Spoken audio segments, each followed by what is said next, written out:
Bonjour Damien Golu, est-ce que en quelques paroles tu pourrais te présenter et nous expliquer un petit peu ce que tu fais pour le FC Sion Football pour tous? Là, je suis membre fondateur, j'ai été 6 ans au comité de l'association. Et puis là, maintenant, je m'occupe en fait du tournoi Mémorial Jacques Goul. C'est un grand tournoi pour les écoles de foot qu'on fait au printemps, en mai, et c'est la 3e édition en 2026. Stéphane Effliger, donc un des fondateurs du collectif Tourbillon, qui a été créé de ça maintenant il y a quelques années, je sais pas exactement combien. Plus de 2 ans. Plus de 2 ans.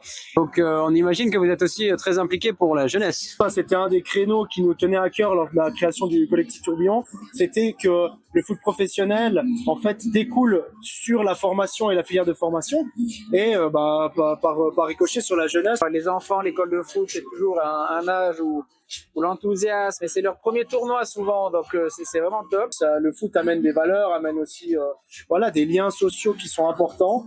On va continuer à faire grandir ce tournoi et à inviter les écoles de foot de la région, et puis essayer aussi d'élargir un petit peu la Suisse romande et aux clubs qui auront envie de venir ici à lancer un stand pour ce tournoi. Alors on a fait quelque chose d'assez important là, en fin de saison passée. On a fourni une gourde à tous les juniors du FC Sion pour tous. Donc plus de 500 gourdes ont été distribuées à l'entier des équipes parce qu'on voulait amener quelque chose de concret sur des actions du collectif Tourbillon.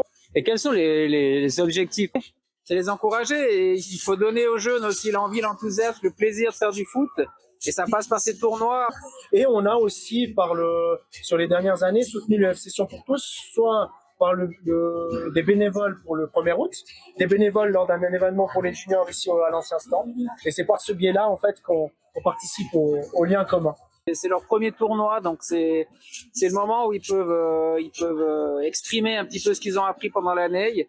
Donc c'est toujours un joli moment, et on espère après avoir des jeunes qui vont passer en championnat et faire de belles expériences. Et on sait qu'en 2029, il y aura probablement le nouveau stade du FC Sion. Avec ça, probablement des nouvelles infrastructures. Qu'est-ce que tu penses de ce projet? Sur le stade en soi, je vais pas spécialement me prononcer parce que rien de concret a été déposé. Par contre, il y a quelque chose qui avance, c'est le centre de formation. Ça permettra à Sion d'avoir plus de terrain à disposition, qui permettra aussi d'avoir plus de place pour que les enfants se développent, s'entraînent.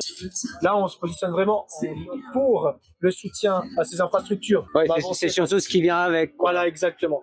Et il y a aussi un point qui est important, c'est qu'on a besoin de ces terrains tant au niveau de la commune que du Valais central pour le foot féminin qui est en expansion. On sait qu'il y a de plus en plus de filles qui participent, qui veulent faire du foot. Qu'est-ce que tu penses toi, de ce mouvement féminin? Avec les écoles de foot, c'est mélangé, donc c'est un âge où les filles participent avec les garçons, et ça se passe très bien. Et l'année passée, on a eu des équipes complètement féminines qui ont participé au tournoi.